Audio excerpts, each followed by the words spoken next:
For thousands of years, elders and knowledge keepers have used stories to educate future generations.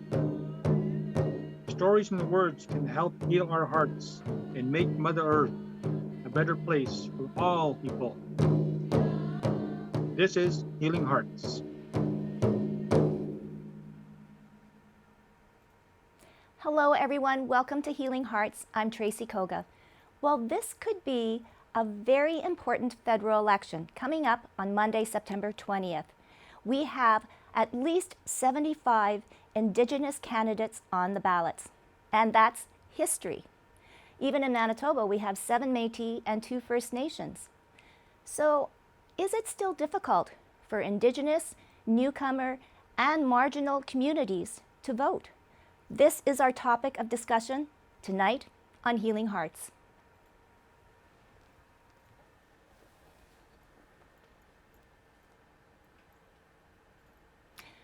Hello, I want to welcome all my guests, but before we get started, I want to say a very big thank you to our sponsor, The Hive. It is a rock climbing facility, and wow, what a great way to get into shape.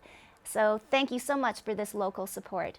But tonight, we've got some pretty big topics to cover, and I have an amazing group of people here. So I want to say a welcome to Mary Burton from Fearless R2W, and we'll find out more about this organization, Mary, because I think it's really, really important. And I've got the lovely Lori Abraham from One Just City, and she is the Director of Indigenous Cultural Programs. And then from SEED, supporting employment and economic development. Oh, do I get a gold star? It's just SEED now, okay, for the rest of the evening. But I've got Lisbeth Ardia and Taruni Waliade, who are here to definitely talk and give us shed some light, on the immigrant and newcomer communities too, which are so important. I said in my opening, though, at least 75 Indigenous candidates on the ballot for this federal election. It is a historical number. I'm going to go to Mary first. How does this play out with the Indigenous community? Well, I am only one person. I can't speak for the entire Indigenous community. Oh, come on. I can speak for myself. Oh, yeah. For me, it's very historic. It's a very historical moment, considering with everything that's been going on lately, with the recovery of all of those children's bodies from residential schools, child welfare, homelessness, reconciliation. All of those are very tough topics that are being discussed right now amongst our leaders. And I think that voting is a very important aspect of who we are, or not of who we are, but a democratic process. Mm-hmm. I've said before, I'll say it again, it's a colonial system through and through, but it's the only system we got right now. Until we can bring our own systems back, this is what we've got. And as an Indigenous person, I think it's very important that all of our Indigenous people and our newcomer communities, if they are able to vote, should vote. Mm-hmm. Let's talk a little bit about Fearless R2W. What does it mean and stand for? And a little bit more about the organization. Well, Fearless R2W was started out as a grassroots organization back in 2014. What we did was we had 4 main areas. We had advocacy, education, addiction support, and housing support. We've since changed our how we work. We still do a lot of advocacy. We still do a lot of resource finding for people who need it. If they need advocacy and they need addiction support, we find that for them. But we basically do education. We have learning circles. We have 4 of them a month, all on Wednesday nights at 6 p.m. They're in person right now. Cross your fingers, because of the pandemic and the upcoming, the next possible wave. But we also do Zoom meetings as well. During the pandemic, we were doing Zoom meetings. And what we do is we do learning circles on various topics. We do system literacy, I train people on how to be advocates for themselves and for other people. Um, we are basically we do parent advocacy because we believe that parents' rights, what little there are in the CFS system, are very important, and we want to help raise their voices and help them to learn how to advocate for themselves. Wow. Uh, what do you think, in your opinion, Mary, what needs to be done to get the Indigenous voters out more for this election? In my opinion, I think that education is very important. Doing their homework, checking out the platforms of all of the candidates, um, learning what they're all about, and deciding who they think would be best to run this country. Oh, okay. Well, we'll get back to you. I'm going to now go to Lisbeth and Taruni to kind of give us more information on what are the barriers, or are there barriers? What are things that we can improve to get more of the newcomer, immigrant, refugee votes? Taruni. Hi. Hi. So I was thinking that as newcomers, so I came to Canada on a work permit, so I didn't have PR or citizenship when I came to Canada. And as a work permit holder, I did not have the right to vote. And as a PR holder, you do not have the right to vote. So it's only for citizens. So I think that for newcomers, if you have citizenship here in Canada, we all need to have our voices heard, right? And that is what we can do, because if we want to make changes, then we need to go out and vote for that change. We need to cast our ballot for that change. And as Mary said, before going and doing that, we do need to familiarize ourselves with the process, because back home, it's a different voting process altogether. It's very different. Mm-hmm. So in Canada, we are voting in Canada, so we need to learn about the process here in Canada as newcomers. And then, as Mary said, actually to know the different candidates and to know their platforms and if different ridings, right? Because you're going to vote for the person there. And for me, what is important is when I'm looking for these people, whether the values that I have, whether they align with the platform, with the values, with the morals that this candidate is supporting. Mm-hmm. So that's one thing that I think I look at. And yeah. Well, it's interesting, and I'll go to Elizabeth. I mean, how do you, I guess, describe describe democracy to a newcomer who has no idea on how a democratic country works, and I guess it's kind of like introducing them to a whole new kind of system. So, what are some of the things that you can suggest or do?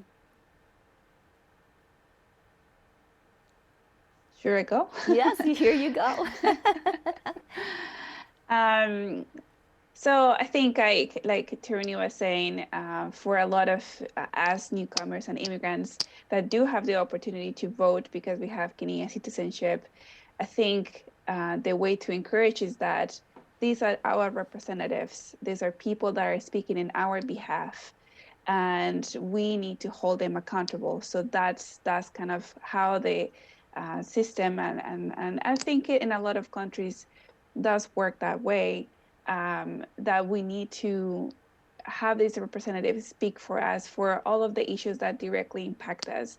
A lot of newcomers and racialized communities, that includes Indigenous peoples, immigrants, newcomers, are deeply affected by housing and lack of affordable housing.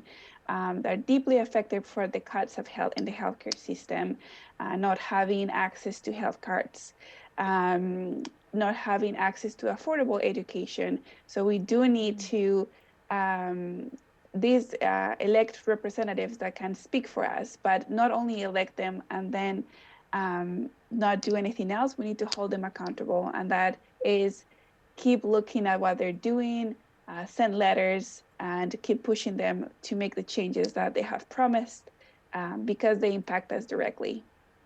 Yeah, it seems that we need to have a voice. I'm going to go to Lori now. One Just City does such great work. I mean, right in where the communities that really need it. How is voting turnout in that community or in the communities that you serve? So we operate three communities. So Osborne area, which would be our Oak Table site, the West End site, and our West Broadway site. So that's an expansive area for inner city communities. And our community members are actually even though they are within a tax bracket and experience, poverty and face homelessness, a lot of them who come through our doors are actually very educated. Homelessness and experiencing poverty is very stigmatized, but we don't really look at the story, the person's story beneath that. So a lot of these people have been through, master's degrees, some even doctorates, and who have faced mental health issues and in their later life, unfortunately experienced these issues. But a lot of them are very, very educated and do express their interests and their values and who aligns with those values at the time. And these are conversations that we have in our drop-ins, like a regular conversation, twice a year. We talk about they express their concerns, they express how can we affect change, and that that's a very small proportion of the people that we serve, right? Mm-hmm. So there's also the proportion of people who, unfortunately, like Mary said, education is very important. And so the turnout is, it's very split between who actually has access to that education. And just echoing what the lady said before me is that, these communities who are directly affected definitely need access to more education to be able to learn about what a democratic country is and how it runs. And so I agree with everything that was said, and fortunately for our communities, it is very split. So there is a kind of those who unfortunately don't have the education, and then there are those who are highly educated and express those views openly. So it is an even split. Well, there just seems to be such a big gap. I'm going to go now. One of our guests here did have some audio trouble, and he's now come back. So let's do an introduction. You can introduce yourself to the rest. I'm Jack Mercury, and this is my son's computer, so I really don't know how to use it that well, so that was the problem. Oh, it was good because I was going to introduce you as Morgan, and I kept on asking, are you Jack? Are you Jack? So I thought, okay, I'll let you introduce yourself. Well, welcome, Jack. You're a little outnumbered, but let's get right to it. The Indigenous vote, it's very important, I think, and Newcomer vote. Mm-hmm. My dad fought in the Second World War for freedom. He was a Métis man.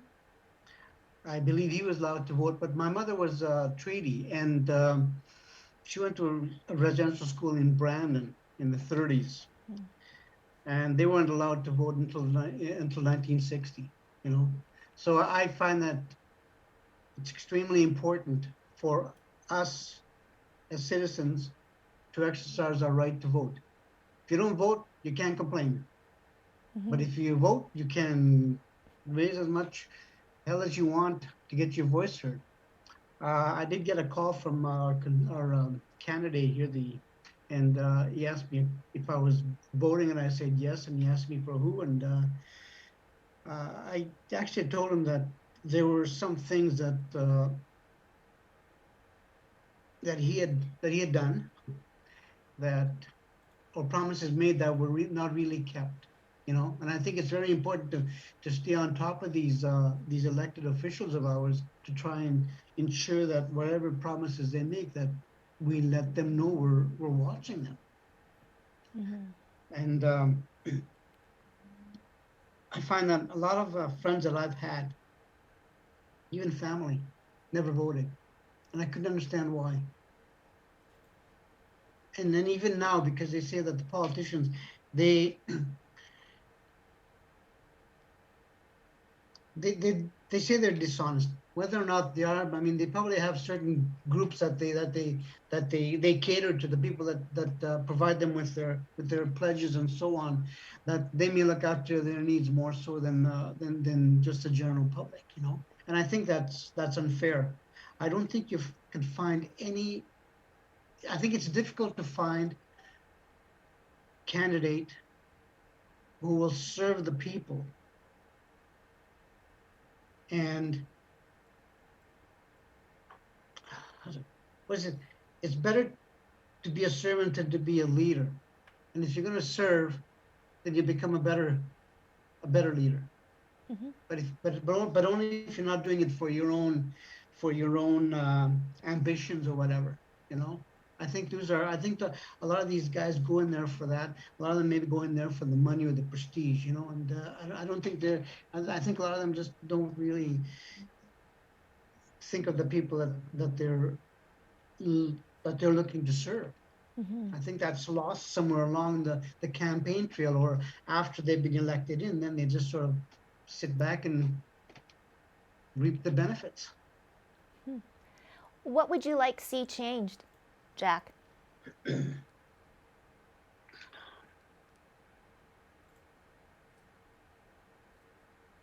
there's probably a lot of things. I think I'd like to see everybody who's of age make their mark on that ballot,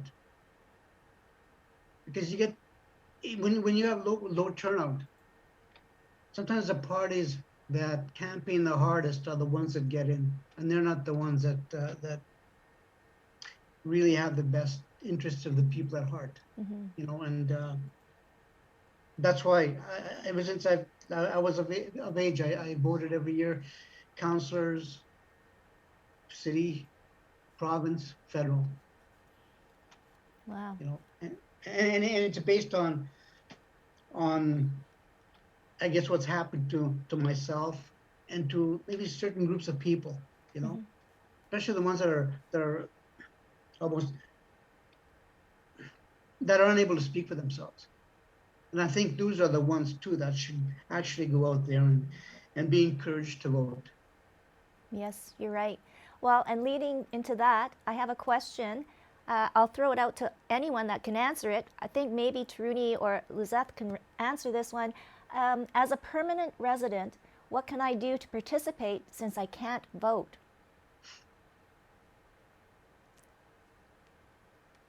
Anyone?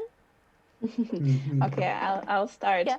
I think when I was a permanent resident and I had the deep desire to vote, I spoke to my friends and family members that were citizens, and that we had discussions at the table talking about what are the needs, what are the things that we have experienced and we need politicians to do and to change. It will be great for permanent residents if the day comes where we can vote. It will be an opportunity also to raise a lot of concerns that are not being addressed. I think right now what we can do is talk about it and kind of spread the word and talk about, especially right now when the elections are coming up so soon, we need to discuss what are the issues that we want our politicians to put forward and to follow up with them. That's all I got right now. I don't know if Taruni wants to add anything else. I think I would echo what Liz said, because as I said, as a permanent resident or as a work permit holder, you don't have the right to vote here. But then you can get ready for the process. If you're thinking of applying for citizenship later on, you can get ready with the process. Because as I said, it's very different to our home country. So if you know the process, then when election time comes, you're not running around trying to figure everything out in your head, because it's complicated. Right? And then we can keep in track, like we can keep looking at the parties, the politicians, their platforms, and learn what they're proposing. And then, so let's say I'm a PR holder, I can't vote, but I'll watch the situation, and then a person will get elected, and then you can see what they're doing. And then when it comes my turn to vote, then I know, yes, the person upheld their promises, or no, they didn't. And then see how we can go forth from there. And then we can, even though I can't vote, I could still hold them accountable. I can still write letters to them. I can still do that. I can knock on their door and say, hey, you said this, this, this. What's happening? Oh, and that's so true. Or I think join one of these organizations here and learn more, just through being in the community and learning from each other, I think is so important. Mary, I'm going to go to you now. You mentioned education. I'm wondering about the young people, the ones that are rated 18, 18 to, I don't know, maybe 30. Maybe that's a little bit too big, but is No, there... I'd say you're about right in that range. How many of those do... Yeah? We deal with a lot of young people who are aging out of care, and they're aging out of care into homelessness. They're aging out of care into the justice system. They're aging out of care into very bad situations. And we, as an organization, are trying to help these young people learn about the democratic process and learn about all of the other wonderful things that are going on in our community, where the resources are, how to access those resources. If they have family, to go to their families, and a lot of them have expressed a need to learn about the electoral process. So we recently had a election forum on our Zoom account, and we had four of the candidates. We had an NDP candidate, we had the People's Party, we had Liberal, and then we had the Communist Party members come to our forum, and we asked them the very important questions about homelessness, about reconciliation, about child welfare, which in my view, my personal view, are three of the more important election concerns, for lack of a better term. But I mean, it's not just those things, but those are what's on the minds of a lot of Winnipeggers, a lot of North End Indigenous people, and a lot of youth aging out of care. So we partnered with a bunch of different organizations, and we're trying to spread the education out about all the parties as much as we can, so that people can get that information that they need, the platforms, how to access these candidates' platforms, how to ask the right questions if they come knocking at your door, those types of things that are pretty important, little tidbits of information to know when there's an election happening. Yeah, that is so important. Those are just so many wonderful things. And Lori, you had mentioned the areas that One Just City covers, and that's a huge part of the inner city. How many of the candidates are going out there knocking on doors or being visible or showing themselves or doing anything? So we invite, we send out those invites for the opportunity for our community members to meet them, right? So we, at our One Just City annual powwow, invited out, Lisa Naylor, who represents a part of the West End community, and she often will contact us to come out and be with our community members, which is really great, because this gives them the opportunity to ask those questions. And if somebody is not even sure who she is, that's their opportunity for them to meet her. Exactly. Right? So, and she's very approachable, very likable. And in those situations, we're also there to support them to be able to start those conversations. This may be somebody's first time thinking about voting. This may be somebody's first time even considering, what area represents where they live in their region. And that's a lot of information that they need help with. So in those situations, our staff are there, and they're there to help them approach these people, because often, social anxiety is an issue, mental health problems. can affect those things, but they are willing and they are open to meeting and having conversations and asking the right questions. Now we're talking about, mothers with children who go to school in the area who might not know the right thing to ask. So that's where we come in, and that's where we can support them and really giving them that confidence to be able to feel comfortable enough to speak to someone that represents their riding. Which is something I've seen personally happen in front of my eyes, right? So it's great to see that first interaction, and then Leah Gazan is really great within the central Uzoma. Like they are so active in the neighborhoods, and a lot of the crossover that comes from those neighborhoods, the central neighborhood, the Centennial, a lot of the folks who come through our doors who live in those areas, which is, not often, but they come in and they talk about their relationship with them already. So they talk about Leah, and they talk about Uzoma, and they talk about the interactions that they've had with them.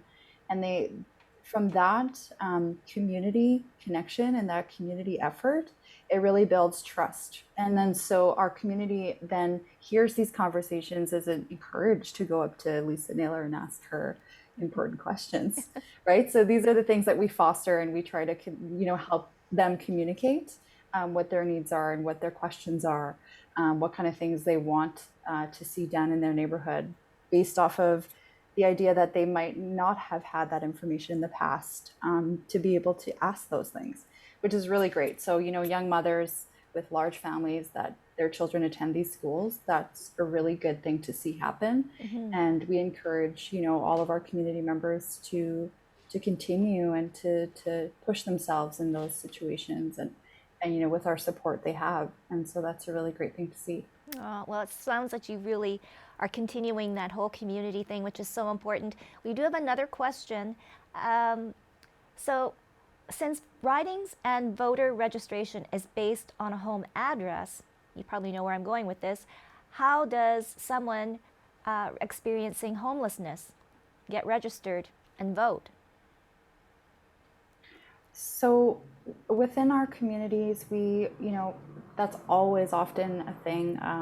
Homelessness isn't just one thing, it's many facets of an ever-changing wheel with many colors and shapes and different pointy ends. Like it's never a one thing that people really think. So often, for those who are experiencing homelessness for many amount of years, what we then offer is an address mailing service within our 3 locations. So that's always an option, and then we would ask them if they're comfortable for that to represent their riding. And then again, just echoing Mary and everyone here, education is very important for them to be able to understand how that can affect their riding, and where they choose to have that address as their mailing address, or their residence, like that they would have their mail sent to, and is this okay for you to have this as a space where you can vote here with us? And so giving them that option is something that they would have to decide, but it's always there open for them to if they want to engage. And I'm just thinking of one individual who has received housing in the last 6 months. Unfortunately, that's an issue, is when somebody receives housing, it's very hard for them to keep that housing. And a lot of the times they don't even choose to keep that housing for themselves. They're very accustomed to their lifestyle. So this person, but this person also is very interested in voting and expressing what they feel and what they care about, and what the West End represents to them. And so hearing these conversations with them, and we say, well, let's talk. Let's see, where can we register your health card? Where can we register these things too, so that you can have a voice? And we encourage them always to, we can look up where we can register you to early vote, or you can go on the 20th. And so those are conversations that we have with a person by person basis, and it's always their option. It's always their choice, right? To be able to, if that's something that they choose, to use those addresses to represent them. And that is again a growing part of growing sector of our city, and definitely something we have to address. Jack, I was going to ask you now, the whole healing process. Maybe it's truth and reconciliation, but maybe I'm talking more about the immediate healing process of residential schools, of course. How important is that going to play in? And just to let you know, we have at least 75 Indigenous candidates across the country. Mhm. That's amazing. It's history. But how much is that going to be a playing card on everything?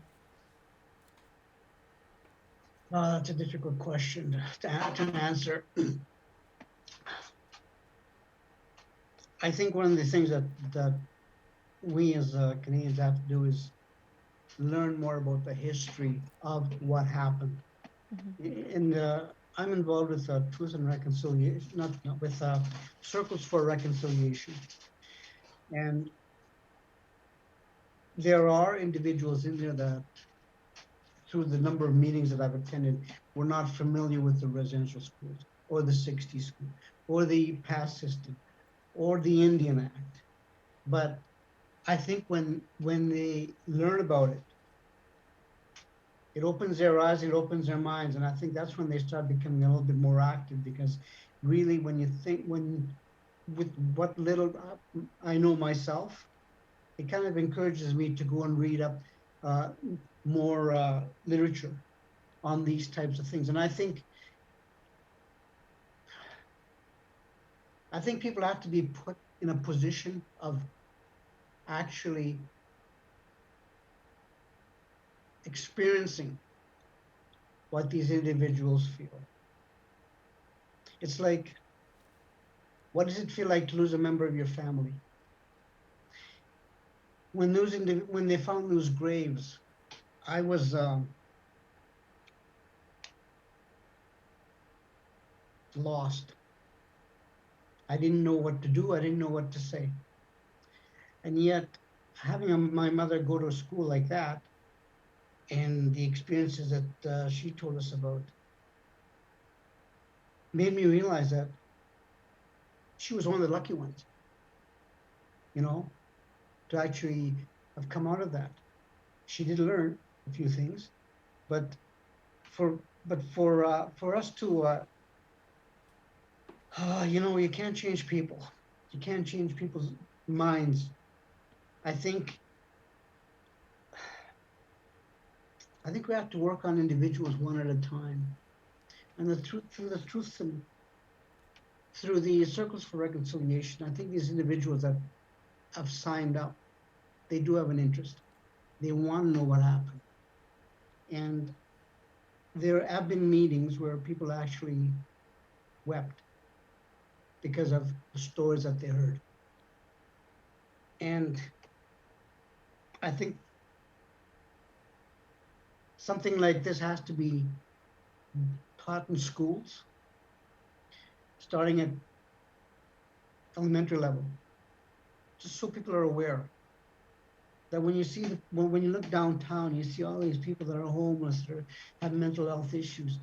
That's a product of colonization, And once we realize that maybe we can make a difference by having more agencies that can assist these individuals to try and help them heal, but also help Indigenous, non-Indigenous people heal also. The answers are so they're difficult to find, But I think we have to start somewhere. We just have to open that door and walk through. And this doesn't work, we'll try this. This doesn't work, we'll try this. This works, let's do this. Let's continue on that way. But I think one of the things that we have to do is get that message out there and say, this country's kind of broken right now too. Even with this COVID issue, the protests and so on. There's just so much chaos. And I think maybe the answers are listening to people that have experienced trauma, and the ones that actually have healed through their own, through their journey, what their experiences were. I find that talking about your problems with other people that have experienced them, it's a healing process, at least for myself, that if I talk about these things, I've got them off my chest. Now I got to figure out what kind of solutions I can have to try and stay on that path that I'm going on. And if I happen to meet somebody along the way that has the same thoughts, walk along beside them, not behind or in front of them. That's all I have for now. No, you're so true in so many ways, Jack. And yes, I agree that we are definitely broken, but there are ways that we can mend and come together. For Taruni and Lisbeth, I'm listening to these stories, and this is why we actually started this program, was to bridge together Indigenous and newcomer communities together to share their lived experiences, to talk about issues, and for yourselves too. Everybody has a story on how they came here and what they've gone through. Is it like, how do you do the connections to now learning more about Canada's history? And it's not all that good. Yeah, I kind of wanted to jump in and add what Jack was saying, that it's important to elect candidates that really follow through with truth. The calls for action that have been there for so many years, and just a few of them have been actually followed through. I think we need candidates that focus on educating immigrants and newcomers on the real history and the reality, because it's not history, but of Canada, of Turtle Island, that many of us don't know. When we arrive, we have really tainted history and education that doesn't tell the truth of Canada, and impacts a lot of the way that immigrants and newcomers think, and therefore elect candidates that are not for the people, for the community, to heal the impacts of colonialism that deeply impact Indigenous communities, but also impact everyone, including newcomers and immigrants. And I think for me, it's been kind of, as cliche as it sounds, a journey to learn about the reality and the impacts of colonialism in Treaty 1, and see how it impacts communities, and the importance of not only educating myself, but educating my family and my friends that have a lot of knowledge that has been that it's knowledge that it's not real, that doesn't tell the real history. And I think for us that do have the real information now, it's our responsibility as newcomers to inform other newcomers, of immigrants to inform other immigrants, and not put that weight on Indigenous peoples. I think that my personal story too,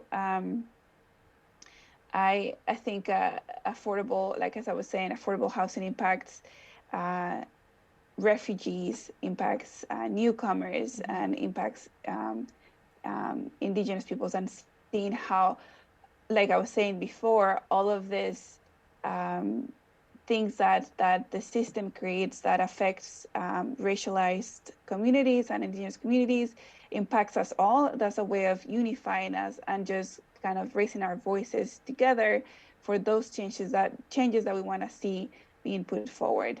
I'm just gonna leave it there and let Taruni speak to it.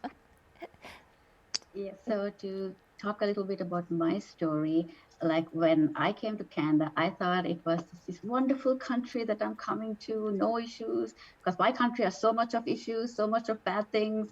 And that's what I came. And then I was like, I came here, this is about 10 years ago. But then like my first workplace, like I came to the Portage Place, this true story. I came to the Portage Place Mall with my mom. My mom was visiting, and I happened to call my director and tell her where I was. And the thing she told me was, "Oh my God, that is such a dangerous area. You shouldn't be there." She came prompt, like in 5 minutes, picked us up and took us back home. I was living on Grandstand. And like, I didn't understand why and when, and I didn't understand the context. I didn't know, right? And then I started university. Liz and I, we started together in 2013. And the things I had to unlearn and then relearn. It is quite challenging to unlearn something that you have learned. It's so hard, but it's a learning journey, and I'm still learning. I'm still learning, and there's lots to learn still. But that was one example, and it's like if I look at my own history, and I realize that some of the experiences that Indigenous peoples have are very similar to what newcomers have, or as from back home, if I was living back home, the experience that I would have back home: homelessness, poverty, lack of education, you name it. It's very, very similar. It's just that I identify myself as a newcomer, and Indigenous peoples identify themselves as Indigenous. But in the end, we are all the same, and then we all run to the same issues, right? So it's for newcomers, it's our responsibility to learn the truth. And it's hard because sometimes you don't know where to learn or who to ask, because sometimes depending on who you ask, you get very different stories. So for the first 3 years of my life, I believed, why should I question a Canadian person telling me all these things? Little did I know. And then at university, I learned, and it was hard, and it's still hard because some things still go on. Like if you take the CFS system, it's like it's still going on.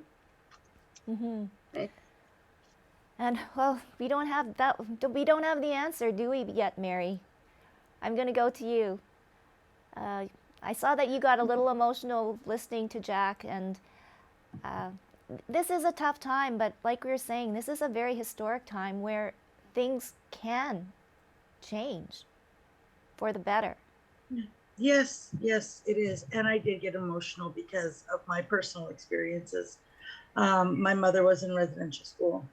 3 of my siblings were in residential school. I'm a survivor of the 60s coup. So all of these things put together, it impacts me. And whoever I'm going to vote for is going to have to make sure that they put these things in the forefront of their platform, and that they're prepared to have me come at them if they're not going to hold their promises.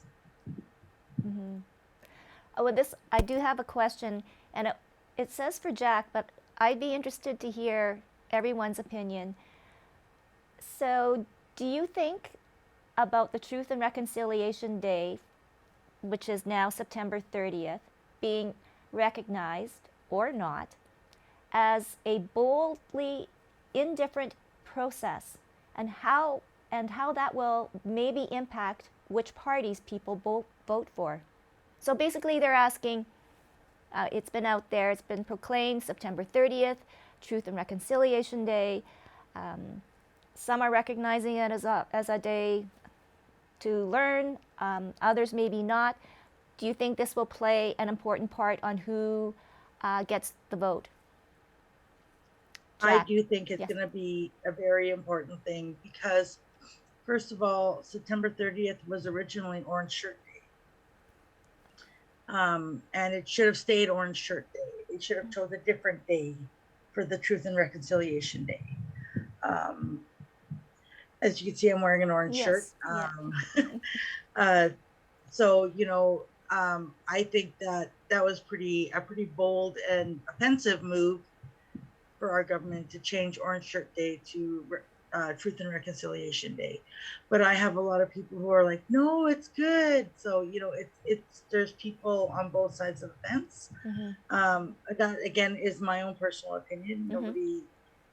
Nobody needs to agree with me. I don't care if you agree with me or not. That's my personal opinion. And yeah, like we're all entitled to have our opinions, and that's mine. And I really think that they should really consider making Truth and Reconciliation Day a different day. Okay, thank you. Lori. So I feel like it the the Truth and Reconciliation Day. Yes, I agree that it will have an impact on this election. Um, I feel like I'm gonna side with Mary that there's a lot of different ways to address these things, and throwing out that this new recognized day should have been thought out and planned a little bit in a little longer period of time. Our country this whole year has been rocked, and there's a lot of healing that has to come before we start to make plans about how we address reconciliation. And I feel like there's probably going to be a lot of people jumping on the vote for the purpose of who is going to be accountable for reconciliation. And I think that those are questions that is really hard to answer. So in our circles, our reconciliation circles, it's a really tough question to answer. Is how do we hold our government and our elected officials accountable to be able to focus on these things, and without just one day, it's going to take years and years of work. And so I often tell people, when they ask those hard questions, is, let's not think of it as a destination, but a practice. And so instead of one day a year where we practice this, it has to be practicing throughout our entire lives, so that it becomes like riding a bike that we can eventually get back on no matter what, and like it was yesterday, and remember how to do those things and how to act within our communities, and hold our education system accountable to be able to tell the truth of the history in Canada. And right now, I just want to encourage young people to be able to jump on that opportunity to be able to use their voices to elect an official who they believe and hold accountable throughout the year, not just for one day, throughout the year. And even survivors, many of them may or may not have voted before in their lives. And so this is really our opportunity to be able to encourage them to whatever their beliefs are and whatever their values are, and whatever riding they live in, whatever province, whichever, even if it's on a reservation, like there's things that you can reach out to be able to use your voice to talk about things like education, access to clean drinking water. Like these are things that should not be in the 2021 that we are living in, so inaccessible for so many people. So I just encourage everyone who's out there, to really to reach out to somebody who you trust, who can help you make an informed decision, and to cast your ballot, and really believe in that person, and reach out to them and build a connection with them, so that you're comfortable in a year's time, to be able to ask them the same questions and check in, where you left off. And this month is going to be hard leading up into the 30th.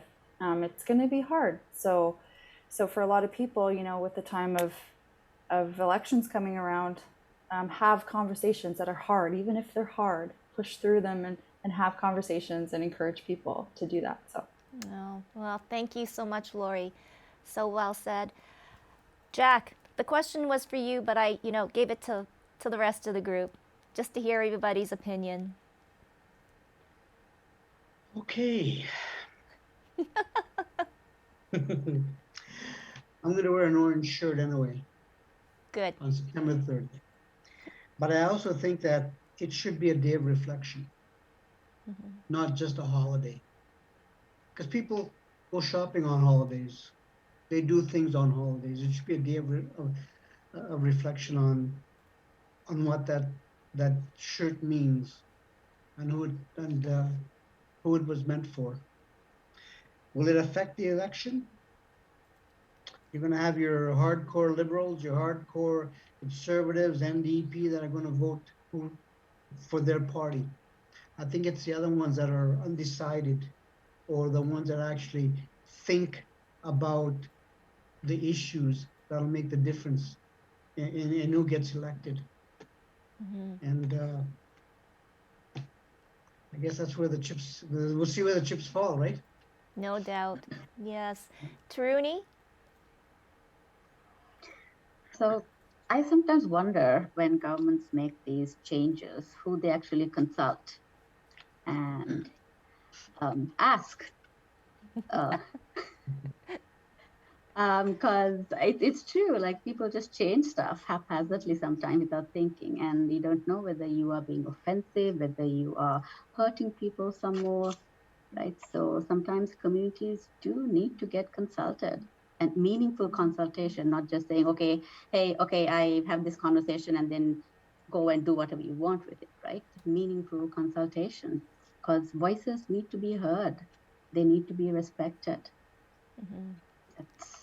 That's what I have to say. Thank you.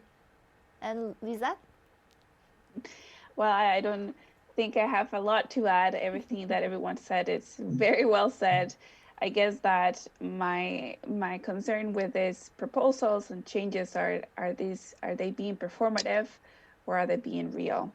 And that's where I think we as citizens, we need to kind of follow and push, and like Mary was saying, like, I don't care what other people say, but I have to voice what I think, and that's what we need to do. But I think we're done with performative actions. We need real action. I do have one last question, and feel free, anyone, to jump in on this. Do any of the guests ever challenge or remind elected leaders after the election is over? So I guess, again, I think someone mentioned, you didn't do any of these things that you promised. Taruni? Or maybe I do all the time. You do it all the time. Good for you. All the time. I request meetings with our leaders. If they don't want to give me a meeting, I barge to their office and I sit there until I get a meeting. Yes, I do keep our elected officials on their toes. So everyone, Mary has all the leaders on speed dial, so she'll give out all of those numbers. So start those calls now. How about One Just City? Lori? Yeah, so often, our community events, like our summer events, are very large and expansive, like through 3 communities. So I'm just gonna encourage, like, to keep, if you're part of an organization, keep sending those invites, and keep creating opportunities for those panel discussions or discussions to happen within your organization for community to connect with, the folks in their writing. And that's what, like, we really love to do, and we really love to see their presence out in any event that we do have. So it's super exciting to be able to hear conversations like this happen like for the first time, is somebody who's talking about education for their children in the next like 16 years, somebody who's talking about housing for the first time, who's never had conversations like that before. It's exciting to hear those things happen. So keep creating opportunities for our community members who represent so much diverse populations, to be able to have that voice and to be able to speak to someone as if it was your neighbor. Oh, So that's great. And how about Seed? We at Seed get involved in a lot of advocacy, and we have letter writing that we host once a month, and where we come together with these concerns, and we invite people in the community and other organizations to come and write with us, to representatives, about issues that are happening in our communities, in the province, and also in the country. We advocate for newcomers as well. We have a program that is the one that I'm part of, it's called Recognition Counts, and offers financial loans for skilled immigrants. And skilled immigrants face a lot of barriers getting their education recognized in Canada. So we also advocate for them, and we talk to them, and we put their stories out. So politicians also think about this and not making it as expensive and lengthy that makes it impossible for Oh. newcomers and immigrants to actually work in their fields. Oh, perfect. And Jack, to wrap things up, words of wisdom. Besides, go vote. Yeah.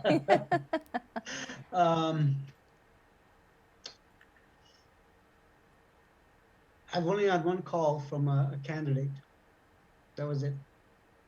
And he's just down the street, so I'm just gonna, I know where his office is. So I might just go drop in on him. Oh, good. You know, everything that's been said here, I think we're basically all think the same way, and I think it's important, like Lori said, that the community be made aware of the things that go on. I mean, we can't all read everything. Sometimes somebody will catch a little snippet of something and ask if you've heard about it, and you say, no, I haven't. Well, you should check into it. And I think these are the things that we have to do. I think we have to educate ourselves and the people in our neighborhoods about the things that go on. I also think it's extremely important that the political system should be taught in schools, so these young people know how the process works, what the procedures are, and so on. It doesn't have to be complicated. Just simplify it for them so they know. So that in the future, if they have any questions or if they feel that things aren't being done right, that even themselves they can speak out. Kind of like climate change. That young girl from Scandinavia, how did she get to be so big? Or that lady that was nearly killed in Afghanistan, how she speaks out. I think those are the kinds of things that we need to teach our children, that we have nothing to fear but fear itself, as John F. Kennedy said. And I think it's fear that's preventing us from speaking up, because one, we don't want to seem like, we don't want to think we look stupid when we say something, you know. But I think a lot of people are intelligent. Sometimes they can't express themselves, but that's what I guess some of us are there for, to give them a hand, right? No. And then to walk side by side. Those are the types of things I think that we need to ensure that what these politicians promise will get them to act on those issues that they talked about, or that they raised, or that we raised. So that's all I got to say.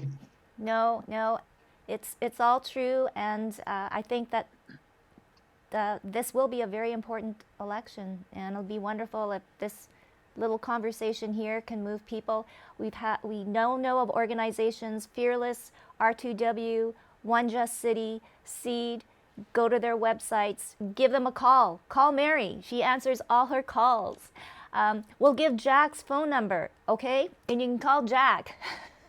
No, but I just want to mention too that IPW, or Immigration Partnership Winnipeg, would like to announce that there is an event happening tomorrow at Central Park at 1 p.m. and it's put on by the Ethnocultural Council of Manitoba, and it is in doing just this, giving you, the community, information on how to vote. If you've got a citizen, if you're a citizen, you have citizenship, you have the right to vote. You can find information, I believe, at Got Citizenship, Go Vote Facebook page, or you can go to ipwinnipeg.org for more information.